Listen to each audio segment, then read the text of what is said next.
ನಮಸ್ಕಾರ ಸ್ನೇಹಿತರೆ, ಇದೀಗ ತಾನೇ ಬಂದಿರುವ ಮುಖ್ಯವಾದ ಮಾಹಿತಿಗಳು. 2026ರ ಮೊದಲ ವರ್ಷದ ಪೂರ್ಣ ಚಂದ್ರಗ್ರಹಣ, 100 ವರ್ಷದ ಬಳಿಕ ಹೋಳಿ ಹಬ್ಬದಂದೇ ರಕ್ತ ಚಂದ್ರಗ್ರಹಣ 4 ರಾಶಿಯವರಿಗೆ ಅಖಂಡ ರಾಜಯೋಗ ತಂದುಕೊಟ್ಟಿದೆ. ವಿಡಿಯೋನ ನೀವು ಸ್ವಲ್ಪ ಸ್ಕಿಪ್ ಮಾಡಬೇಡಿ. ಮತ್ತೊಂದೆಡೆಯಲ್ಲಿ ಗ್ಯಾರಂಟಿಗಳ ಬಗ್ಗೆ ಮತ್ತೆ ಅಪಸ್ವರ ಕೇಳಿ ಬರ್ತಾ ಇದೆ. ಎಲ್ಲರಿಗೂ ಫ್ರೀ ಗ್ಯಾರಂಟಿ ಕೊಡೋದು ಕಷ್ಟ ಎಂದು ಎಚ್.ಸಿ. ಬಾಲಕೃಷ್ಣ ಅವರ ಹೇಳಿಕೆ. ಸಿಎಂ ಮತ್ತು ಡಿಸಿಎಂನವರಿಗೆ ಒಂದು ಮನವಿ ಮಾಡಿದ್ದಾರೆ. ಮತ್ತೊಮ್ಮೆ ಹೊಸದಾಗಿ ಅರ್ಜಿ ಸಲ್ಲಿಕೆ ಮಾಡಬೇಕಾ? ಎಲ್ಲ ಮಾಹಿತಿಗಳನ್ನು ನೋಡೋಣ ಸ್ನೇಹಿತರೆ. ಮತ್ತೊಂದೆಡೆಯಲ್ಲಿ ಅಮೆರಿಕ ಇರಾನ್ ಯುದ್ಧದ ಎಫೆಕ್ಟ್ ನಿಂದ ಚಿನ್ನದ ಬೆಲೆಯಲ್ಲಿ ದೊಡ್ಡ ಕುಸಿತವಾಗಿದೆ. ಏರಿಕೆ ಆಗಬೇಕಾಗಿದ್ದಂತ ಚಿನ್ನ ಉಲ್ಟಾ ಹೊಡೆದು ಕುಸಿತವಾಗಿದೆ. ಚಿನ್ನ ಪ್ರಿಯರಿಗೆ ಗುಡ್ ನ್ಯೂಸ್ ಮೇಲೆ ಗುಡ್ ನ್ಯೂಸ್ ಸಿಕ್ಕಿದೆ. ಮತ್ತೊಂದೆಡೆಯಲ್ಲಿ ಕರ್ನಾಟಕದ ಅತ್ಯಂತ ಶ್ರೀಮಂತ ಮತ್ತು ಬಡತನ ಜಿಲ್ಲೆ ಯಾವುದು ಎಂಬ ಕುರಿತಂತೆ ಪಟ್ಟಿ ಬಿಡುಗಡೆ ಆಗಿದೆ. ನಿಮ್ಮ ಒಂದು ಊರಿನ ಹೆಸರು ಈ ಲಿಸ್ಟ್ ನಲ್ಲಿ ಇದೆಯಾ? ಎಲ್ಲ ಮಾಹಿತಿಗಳನ್ನ ಡೀಟೇಲ್ ಆಗಿ ನೋಡೋಣ. ಅದಕ್ಕಿಂತ ಮೊದಲು ನೀವು ಸುದ್ದಿ 9 ಯೂಟ್ಯೂಬ್ ಚಾನಲ್ಗೆ ಮೊದಲು ಬಾರಿ ಭೇಟಿ ಕೊಡ್ತಿದ್ರೆ ದಯವಿಟ್ಟು ಸಬ್ಸ್ಕ್ರೈಬ್ ಬಟನ್ ಕ್ಲಿಕ್ ಮಾಡಿ, ಪಕ್ಕದಲ್ಲಿ ಕಾಣಿಸೋ ಗಂಟೆ ಕೂಡ ಒತ್ತಿ. ಇದರಿಂದ ಕರ್ನಾಟಕದ ಮಾಹಿತಿಗಳು ನಿಮಗೆ ಸಿಗುತ್ತವೆ. ವಿಡಿಯೋಗೆ ಲೈಕ್ ಮಾಡಿ ಮತ್ತು ವಿಡಿಯೋ ಪೂರ್ತಿಯಾಗಿ ನೋಡಿ. ಬನ್ನಿ ಸ್ನೇಹಿತರೆ, ಎಲ್ಲ ಸುದ್ದಿಗಳನ್ನ ಡೀಟೇಲ್ ಆಗಿ ನೋಡೋಣ. ಇದೀಗ 2026ರ ವರ್ಷದ ಮೊದಲ ಪೂರ್ಣ ಚಂದ್ರಗ್ರಹಣ ಮಾರ್ಚ್ 3 ಅಂದ್ರೆ ಇಂದು ಸಂಭವಿಸಲಿದೆ. ಹೌದು, ಈ ಬಾರಿಯ ಚಂದ್ರಗ್ರಹಣ ತುಂಬಾನೇ ವಿಶೇಷವಾಗಿದೆ. 100 ವರ್ಷದ ಬಳಿಕ ಹೋಳಿ ಹಬ್ಬದಂದೇ ರಕ್ತ ಚಂದ್ರಗ್ರಹಣ ಗೋಚರಿಸಲಿದೆ. ಹೌದು, ಭಾರತದ ಆಕಾಶ ಪ್ರೇಮಿಗಳಿಗೆ ಒಂದು ಅಪರೂಪದ ದೃಶ್ಯ ಎಂದು ಕಾದಿದೆ. ಇವತ್ತು ಚಂದ್ರನು ಕೆಂಪು ಮಿಶ್ರಿತ ತಾಮ್ರದ ಬಣ್ಣಕ್ಕೆ ತಿರುಗಲಿದ್ದಾನೆ ಸ್ನೇಹಿತರೆ.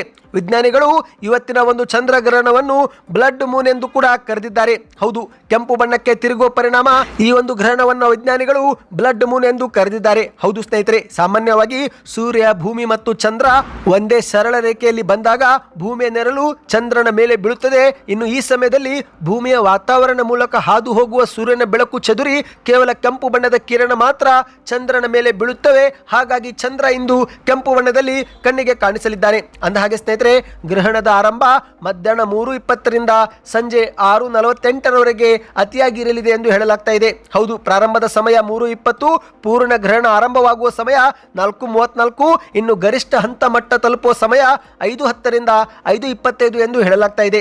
ಈ ಮೂಲಕ ಮಧ್ಯಾಹ್ನ 3:20ರಿಂದ ಪ್ರಾರಂಭವಾಗಿ ಸಂಜೆ 6:48 ಗಂಟೆಯವರೆಗೆ ಈ ಒಂದು ಚಂದ್ರಗ್ರಹಣ ಇರಲಿದೆ ಸ್ನೇಹಿತರೆ. ಇನ್ನು ಈ ಬಾರಿ ಕರ್ನಾಟಕದಲ್ಲಿ ಬೆಂಗಳೂರು, ಮೈಸೂರು ಭಾಗದಲ್ಲಿ ಈ ಒಂದು ಚಂದ್ರಗ್ರಹಣ ಅತಿ ಸ್ಪಷ್ಟವಾಗಿ ಕಾಣಬಹುದು ಎಂದು ಹೇಳಲಾಗ್ತಾ ಇದೆ. ಮಾಹಿತಿ ಪ್ರಕಾರ ಸ್ನೇಹಿತರೆ, ಭಾರತದಲ್ಲಿ ಪ್ರತಿ ವರ್ಷ ಪೂರ್ಣ ಚಂದ್ರಗ್ರಹಣ ಎಲ್ಲೂ ಕೂಡ ಬಹಳವಾಗಿ ಕಾಣಿಸೋದಿಲ್ಲ. ಕಳೆದ ಬಾರಿ ಸೆಪ್ಟೆಂಬರ್ 2025ರಲ್ಲಿ ಕಣ್ಣಿಗೆ ಗೋಚರಿಸಿತ್ತು. ಈಗ ಮತ್ತೊಮ್ಮೆ ನಾವು ಪೂರ್ಣ ಚಂದ್ರಗ್ರಹಣ ನೋಡಬೇಕಂದ್ರೆ ಜುಲೈ 2028ರವರೆಗೆ ಕಾಯಬೇಕು ಎಂದು ವಿಜ್ಞಾನಿಗಳು ಇಲ್ಲಿ ಮಾಹಿತಿ ಕೊಟ್ಟಿದ್ದಾರೆ. ಅಂದಹಾಗೆ ಈ ಬಾರಿಯ ಚಂದ್ರಗ್ರಹಣ ಈ 4 ರಾಶಿಯವರಿಗೆ ಅಖಂಡ ರಾಜಯೋಗ ತಂದುಕೊಡಲಿದೆಯಂತೆ. ಹೌದು, ಬ್ರಹ್ಮಾಂಡದ ಅದ್ಭುತ ಘಟನೆಗಳಲ್ಲಿ ಚಂದ್ರಗ್ರಹಣವು ಕೂಡ ಒಂದಾಗಿದ್ದು, ಜ್ಯೋತಿಷ್ಯ ಶಾಸ್ತ್ರದ ಪ್ರಕಾರ ಈ ಬಾರಿಯ ಚಂದ್ರಗ್ರಹಣ ಜನರ ಜೀವನದಲ್ಲಿ ಮಹತ್ವದ ಬದಲಾವಣೆ ತರುವ ಸಾಧ್ಯತೆ ಇದೆ ಅಂತೆ ಸ್ನೇಹಿತರೆ. ಹೌದು, ಶುಭ ಫಲ ಪಡೆದುಕೊಳ್ಳುವ ರಾಶಿಗಳು ಮಿಥುನ ರಾಶಿ, ತುಲಾ ರಾಶಿ, ವೃಶ್ಚಿಕ ಮತ್ತು ಮೀನ ರಾಶಿಯವರಿಗೆ ಈ ಗ್ರಹಣ ಅಪಾರ ಯಶಸ್ಸು ತಂದುಕೊಡುವ ಸಾಧ್ಯತೆ ಇದೆ ಎಂದು ಹೇಳಲಾಗ್ತಾ ಇದೆ. ಇನ್ನು ಮಧ್ಯಮ ಫಲ ಪಡೆದುಕೊಳ್ಳುವ ರಾಶಿಗಳು ಮೇಷ, ಕರ್ಕಾಟಕ, ಧನು ಮತ್ತು ಕುಂಭ ರಾಶಿ. ಈ ರಾಶಿಯವರಿಗೆ ಮಿಶ್ರ ಫಲ ಸಿಗಲಿದೆ. ಅಂದ್ರೆ ಲಾಭ ನಷ್ಟ ಸಮನಾಗಿರುತ್ತೆ ಎಂದು ಹೇಳಲಾಗ್ತಾ ಇದೆ. ಇನ್ನು ಅಶುಭ ಫಲ ಪಡೆದುಕೊಳ್ಳುವ ರಾಶಿಗಳು ವೃಷಭ, ಸಿಂಹ, ಕನ್ಯಾ ಮತ್ತು ಮಕರ ರಾಶಿ. ಈ ರಾಶಿಯವರಿಗೆ ಮಾನಸಿಕ ಒತ್ತಡ, ಆರೋಗ್ಯ ಸಮಸ್ಯೆ ಅಥವಾ ಆರ್ಥಿಕವಾಗಿ ಹಿನ್ನಡೆ ಆಗಬಹುದು ಎಂದು ಜ್ಯೋತಿಷ್ಯರು ಇಲ್ಲಿ ಮಾಹಿತಿ ಕೊಟ್ಟಿರುವಂತದ್ದು. ಅಂದಹಾಗೆ ಸ್ನೇಹಿತರೆ, ಗ್ರಹಣ ಮುಗಿದ ನಂತರ ನೀವು ಮಾಡಬೇಕಾದಂತ ಪ್ರಮುಖ ಕಾರ್ಯವೇನೆಂದ್ರೆ ಮೊದಲಿಗೆ ಸ್ನಾನ ಮಾಡಬೇಕು. ಹೌದು ಗೆಳೆಯರೆ, ಗ್ರಹಣ ಮುಗಿದ ತಕ್ಷಣ ಮೈ ಮೇಲಿನ ಬಟ್ಟೆಯೊಂದಿಗೆ ನೀರನ್ನು ಹಾಕಿಕೊಂಡು ಸ್ನಾನ ಮಾಡಿ ಎಂದು ಇಲ್ಲಿ ಸಲಹೆ ಕೊಡಲಾಗಿದೆ. ಮತ್ತು ಸ್ನಾನದ ನಂತರ ಮನೆಯ ಶುದ್ಧಿ ಮಾಡಿ ದೇವರ ಜಪ ಮತ್ತು ಪೂಜೆ ಪುರಸ್ಕಾರ ಮಾಡಬೇಕು ಎಂದು ಇಲ್ಲಿ ಸಲಹೆ ಕೊಟ್ಟಿದ್ದಾರೆ ಸ್ನೇಹಿತರೆ. ನಿಮ್ಮದು ಯಾವುದು ರಾಶಿ ಎಂಬುದನ್ನು ನೀವು ನಮಗೆ ಕಮೆಂಟ್ ಮಾಡಿ. ಬನ್ನಿ ಇದೀಗ 2ನೇ ಮಾಹಿತಿಗೆ ಹೋಗೋಣ. ಇದೀಗ ಮಾರ್ಚ್ 6ರಂದು ಕರ್ನಾಟಕದ ಮುಖ್ಯಮಂತ್ರಿ ಸಿದ್ದರಾಮಯ್ಯನವರು ಬಜೆಟ್ ಮಂಡಿಸಲಿದ್ದಾರೆ. ಆದರೆ ಬಜೆಟ್ಗೂ ಮುನ್ನವೇ ಈಗ ರಾಜ್ಯದಲ್ಲಿ ಗ್ಯಾರಂಟಿ ಯೋಜನೆಗಳು ನಿಲ್ಲುತ್ತವೆ, ಶ್ರೀಮಂತರನ್ನ ಗ್ಯಾರಂಟಿ ಯೋಜನೆಯಿಂದ ಹೊರಗಿಡಲಾಗುತ್ತೆ ಎಂದೆಲ್ಲ ಸುದ್ದಿಗಳು ಭಾರಿ ಸದ್ದು ಮಾಡಿವೆ. ಇತ್ತೀಚೆಗೆ ಸ್ವತಃ ಡಿ.ಕೆ. ಶಿವಕುಮಾರ್ ಅವರು ಗ್ಯಾರಂಟಿಗಳು ಹೊರೆಯಾಗಿವೆ ಎಂಬ ಹೇಳಿಕೆಯೂ ಕೂಡ ಕೊಟ್ಟಿದ್ದಾರೆ. ಈಗ ಇದೇ ಮಧ್ಯೆ ಎಲ್ಲರಿಗೂ ಫ್ರೀ ಗ್ಯಾರಂಟಿ ಕೊಡುವುದು ಕಷ್ಟ ಎಂದು ಮಾಗಡಿ ಶಾಸಕ ಎಚ್.ಸಿ. ಬಾಲಕೃಷ್ಣ ಅವರು ಕೂಡ ಮಾಹಿತಿ ಕೊಟ್ಟಿದ್ದಾರೆ. ಹೌದು, ಗ್ಯಾರಂಟಿ ಯೋಜನೆಗಳ ಬಗ್ಗೆ ಸ್ವತಃ ಕಾಂಗ್ರೆಸ್ನ ಶಾಸಕರೇ ಒಬ್ಬೊಬ್ಬರಾಗಿ ಬಹಿರಂಗವಾಗಿ ವಿರುದ್ಧವಾಗಿ ಅಪಸ್ವರ ಎತ್ತಲು ಈಗ ಶುರು ಮಾಡಿದ್ದಾರೆ. ಇದೀಗ ಸರದಿ ಎನ್ನುವಂತೆ ಮಾಗಡಿ ಶಾಸಕ ಎಚ್.ಸಿ. ಬಾಲಕೃಷ್ಣ ಅವರು ಕೂಡ ಎಲ್ಲರಿಗೂ ಉಚಿತ ಗ್ಯಾರಂಟಿ ಕೊಡೋದು ಕಷ್ಟ ಎಂದು ಬೆಂಗಳೂರಲ್ಲಿ ಮಾಹಿತಿ ಕೊಟ್ಟಿದ್ದಾರೆ. ಹೌದು ಗೆಳೆಯರೆ, ಕರ್ನಾಟಕದಲ್ಲಿ ಕಾಂಗ್ರೆಸ್ ಸರ್ಕಾರ ಅಧಿಕಾರಕ್ಕೆ ಬರಲು ಪ್ರಮುಖ ಕಾರಣವೇ ಪಂಚ ಗ್ಯಾರಂಟಿ ಯೋಜನೆಗಳು. ಈಗಾಗಲೇ ಸರ್ಕಾರ 2.5 ವರ್ಷ ಪೂರೈಸಿದೆ, ಆದರೆ ಗ್ಯಾರಂಟಿಯಿಂದ ಆರ್ಥಿಕವಾಗಿ ಕಷ್ಟವಾಗುತ್ತಿದೆ ಎಂದು ಒಬ್ಬೊಬ್ಬರಾಗಿ ಶಾಸಕರು ಈಗ ಹೇಳಿಕೆ ಕೊಡ್ತಾ ಇದ್ದಾರೆ. ಹೌದು, ಇತ್ತೀಚೆಗೆ ಡಿ.ಕೆ. ಶಿವಕುಮಾರ್ ಅವರು ಗ್ಯಾರಂಟಿಯಿಂದ ಹೊರೆಯಾಗಿದೆ ಎಂಬ ಹೇಳಿಕೆ ಕೊಟ್ಟಿದ್ರು. ಅದೇ ಮಧ್ಯೆ ಮಾಜಿ ಸಂಸದ ಡಿ.ಕೆ. ಸುರೇಶ್ ಅವರು ಕೂಡ ಶ್ರೀಮಂತರು ಗ್ಯಾರಂಟಿ ಯೋಜನೆ ಪಡೆಯುವುದು ತಪ್ಪು ಎಂದಿದ್ರು. ಈಗ ಇದೇ ಮಧ್ಯೆ ಎಚ್.ಸಿ. ಬಾಲಕೃಷ್ಣ ಅವರು ಕೂಡ ಗ್ಯಾರಂಟಿ ಯೋಜನೆಗಳು ಸರ್ಕಾರಕ್ಕೆ ಆರ್ಥಿಕವಾಗಿ ಹೊರೆಯಾಗುತ್ತಿದೆ ಎಂದು ಬೆಂಗಳೂರಲ್ಲಿ ಹೇಳಿಕೆ ಕೊಟ್ಟಿದ್ದಾರೆ. ಹೀಗಾಗಿ ಸರ್ಕಾರ ಮತ್ತೊಮ್ಮೆ ಗ್ಯಾರಂಟಿ ಯೋಜನೆಗಳನ್ನು ಪರಿಷ್ಕರಣೆ ಮಾಡಬೇಕು, ಪ್ರತಿಯೊಬ್ಬರಿಗೂ ಹೊಸದಾಗಿ ಅರ್ಜಿ ಆಹ್ವಾನಿಸಿ ಬಡವರಿಗೆ ಮಾತ್ರ ಗ್ಯಾರಂಟಿ ಸಿಗುವಂತೆ ಮಾಡಬೇಕು, ಆರ್ಥಿಕವಾಗಿ ಸದೃಢರಾಗಿರೋರಿಗೂ ಕೂಡ ಉಚಿತ ಗ್ಯಾರಂಟಿ ಸಿಗ್ತಾ ಇದೆ, ಹಾಗಾಗಿ ಗ್ಯಾರಂಟಿ ಯೋಜನೆಗಳ ಉದ್ದೇಶ ಈಡೇರುತ್ತಿಲ್ಲ ಎಂದು ಎಚ್.ಸಿ. ಬಾಲಕೃಷ್ಣ ಅವರು ಇಲ್ಲಿ ಹೇಳಿಕೆ ಕೊಟ್ಟಿದ್ದಾರೆ. ಅಂದರೆ ಸ್ನೇಹಿತರೆ, ಬಡವರಿಗೆ ಮಾತ್ರ ಗ್ಯಾರಂಟಿ ಸಿಗಬೇಕು, ಶ್ರೀಮಂತರು, ತೆರಿಗೆ ಕಟ್ಟುತ್ತಿರುವವರು, ಆರ್ಥಿಕವಾಗಿ ಸದೃಢರಾಗಿರುವವರನ್ನು ಗ್ಯಾರಂಟಿ ಯೋಜನೆಯಿಂದ ಹೊರಗಿಡಬೇಕು. ಅದೇ ಒಂದು ಹಣ ಉಳಿತಾಯವಾಗುತ್ತೆ. ಈ ಮೂಲಕ ಕರ್ನಾಟಕದ ಅಭಿವೃದ್ಧಿಗೂ ಕೂಡ ನಾವು ಒತ್ತು ಕೊಡಬಹುದು ಎಂದು ಎಚ್.ಸಿ. ಬಾಲಕೃಷ್ಣ ಅವರೀಗ ಮನವಿ ಮಾಡಿದ್ದಾರೆ. ಹೌದು, ಮುಖ್ಯಮಂತ್ರಿ ಮತ್ತು ಉಪಮುಖ್ಯಮಂತ್ರಿ ಅವರಿಗೆ ಮನವಿಯೊಂದನ್ನು ಸಲ್ಲಿಕೆ ಮಾಡಿದ್ದಾರೆ ಎಂದು ಹೇಳಲಾಗ್ತಾ ಇದೆ. ಸ್ನೇಹಿತರೆ, ಹೌದು, ಶ್ರೀಮಂತರನ್ನು ಗ್ಯಾರಂಟಿ ಯೋಜನೆಗಳಿಂದ ಹೊರಗಿಟ್ಟರೆ ಆಗ ಉಳಿತಾಯವಾಗುವ ಹಣವನ್ನು ರಾಜ್ಯದ ಅಭಿವೃದ್ಧಿ ಕಾರ್ಯಗಳಿಗೆ ಬಳಸಬಹುದು ಎಂದು ಸಿಎಂ ಅವರಿಗೆ ಬಾಲಕೃಷ್ಣ ಅವರು ಮನವಿ ಮಾಡಿದ್ದಾರೆ. ಮತ್ತೊಮ್ಮೆ ಹೊಸದಾಗಿ ನೀವು ಅರ್ಜಿ ಕರೀರಿ ಎಂದು ಅವರು ಇಲ್ಲಿ ಸಲಹೆ ಕೊಟ್ಟಿದ್ದಾರಂತೆ. ಈ ಬಗ್ಗೆ ನಾವು ಈಗ ಕಾದು ನೋಡೋಣ ಸ್ನೇಹಿತರೆ. ಬಜೆಟ್ನಲ್ಲಿ ಸಿದ್ದರಾಮಯ್ಯನವರು ಯಾವ ರೀತಿ ಏನು ಘೋಷಣೆ ಮಾಡುತ್ತಾರೆ ಎಂಬುದನ್ನು ನಾವು ನಿಮಗೆ ಮಾಹಿತಿ ತಂದು ಕೊಡುತ್ತೇವೆ. ಬನ್ನಿ ಇದೀಗ ಮತ್ತೊಂದು ಮಾಹಿತಿಗೆ ಹೋಗೋಣ. ಸಾಮಾನ್ಯವಾಗಿ ಯುದ್ಧಗಳು ನಡೆದಾಗ ಚಿನ್ನದ ಬೆಲೆ ಏರಿಕೆ ಹಾದಿ ಹಿಡಿಯುತ್ತದೆ. ಆದರೆ ಈ ಬಾರಿ ಆಶ್ಚರ್ಯ ಎನ್ನುವಂತೆ ಚಿನ್ನದ ಬೆಲೆ ದೊಡ್ಡ ಮಟ್ಟದಲ್ಲಿ ಕುಸಿತವಾಗಿದೆ. ಹೌದು, ಜಾಗತಿಕ ಉದ್ವಿಗ್ನತೆ ನಡೆಯೂ ಕೂಡ ಚಿನ್ನದ ಬೆಲೆ ಭಾರಿ ಇಳಿಕೆ ಆಗಿದೆ ಸ್ನೇಹಿತರೆ. 32,900 ರೂಪಾಯಿ ಚಿನ್ನದ ಬೆಲೆಯಲ್ಲಿ ಕುಸಿತವಾಗಿದೆ.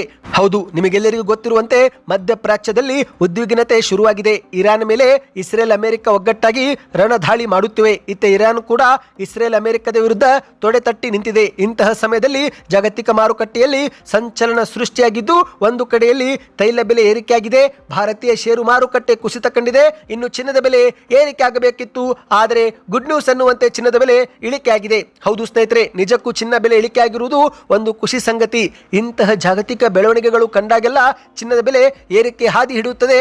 ಆದರೆ ಕೆಲವೊಮ್ಮೆ ಮಾತ್ರ ಇಂತಹ ಪಾಸಿಟಿವ್ ಸೂಚನೆ ಕೂಡ ಕಂಡು ಬರುತ್ತವೆ. ಇದೀಗ ಚಿನ್ನದ ಬೆಲೆಯಲ್ಲಿ 32,900 ರೂಪಾಯಿ ಇಳಿಕೆಯಾಗಿದೆ. ಅಂದರೆ ಪ್ರತಿ ಗ್ರಾಮ್ ಚಿನ್ನದ ಬೆಲೆಯಲ್ಲಿ ಬರೋಬ್ಬರಿ 329 ರೂಪಾಯಿ ಇಳಿಕೆಯಾಗಿದೆ. 17,300 ರೂಪಾಯಿ ಇದ್ದಂತ ಪ್ರತಿ ಗ್ರಾಮ್ ಚಿನ್ನ ಕುಸಿದು 16,980 ರೂಪಾಯಿ ಆಗಿದೆ. ಅಂದ್ರೆ ಸ್ನೇಹಿತರೆ, 10 ಗ್ರಾಮ್ ಚಿನ್ನದ ಬೆಲೆ 1,73,000 ರೂಪಾಯಿ ಆಗಿತ್ತು. ಇದೀಗ ಕುಸಿತವಾದ ಪರಿಣಾಮ 10 ಗ್ರಾಮ್ ಚಿನ್ನದ ಬೆಲೆ 1,69,800 ರೂಪಾಯಿ ಆಗಿದೆ. ಆದರೆ ಇಲ್ಲಿ ಒಂದು ಶಾಕಿಂಗ್ ಸುದ್ದಿಯೂ ಕೂಡ ಇದೆ ಸ್ನೇಹಿತರೆ. ಬೆಳ್ಳಿ ಭಾರಿ ಏರಿಕೆಯಾಗಿದೆ.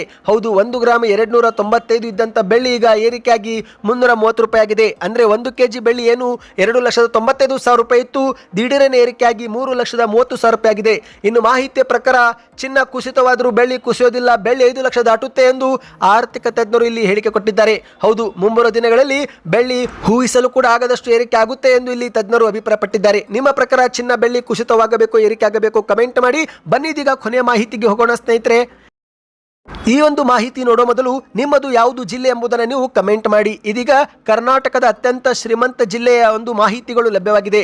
2024-25 ಆರ್ಥಿಕ ಸಮೀಕ್ಷೆ ವರದಿಯಂತೆ ಅತ್ಯಂತ ಶ್ರೀಮಂತ ಜಿಲ್ಲೆಯ ಪಟ್ಟಿಯಲ್ಲಿ ಬೆಂಗಳೂರು ಮೊದಲ ಸ್ಥಾನ ಪಡೆದುಕೊಂಡಿದ್ದು, ಇತ್ತ ಶಿವಮೊಗ್ಗ 5ನೇ ಸ್ಥಾನ ಪಡೆದುಕೊಂಡಿದೆ. ಹೌದು ಸ್ನೇಹಿತರೆ, ಮಾಹಿತಿಯ ಪ್ರಕಾರ ಬೆಂಗಳೂರು 8.93 ಲಕ್ಷ ತಲಾ ಆದಾಯದೊಂದಿಗೆ ಕರ್ನಾಟಕದಲ್ಲಿ ಅತಿ ಶ್ರೀಮಂತ ಜಿಲ್ಲೆಯಾಗಿ ಹೊರಹೊಮ್ಮಿದೆ ಮತ್ತು ದೇಶದಲ್ಲಿ ಅತ್ಯಂತ ಶ್ರೀಮಂತ ಜಿಲ್ಲೆಯಲ್ಲಿ 3ನೇ ಸ್ಥಾನ ಬೆಂಗಳೂರು ಪಡೆದುಕೊಂಡಿದೆ. ಇನ್ನು ಕರ್ನಾಟಕದಲ್ಲಿ 2ನೇ ಅತ್ಯಂತ ಶ್ರೀಮಂತ ಜಿಲ್ಲೆ ದಕ್ಷಿಣ ಕನ್ನಡ ಜಿಲ್ಲೆ ಎಂದು ಹೇಳಲಾಗ್ತಾ ಇದೆ. ಅಲ್ಲಿನ ತಲಾ ಆದಾಯ 6,69,000 ಎಂದು ಹೇಳಲಾಗಿದೆ.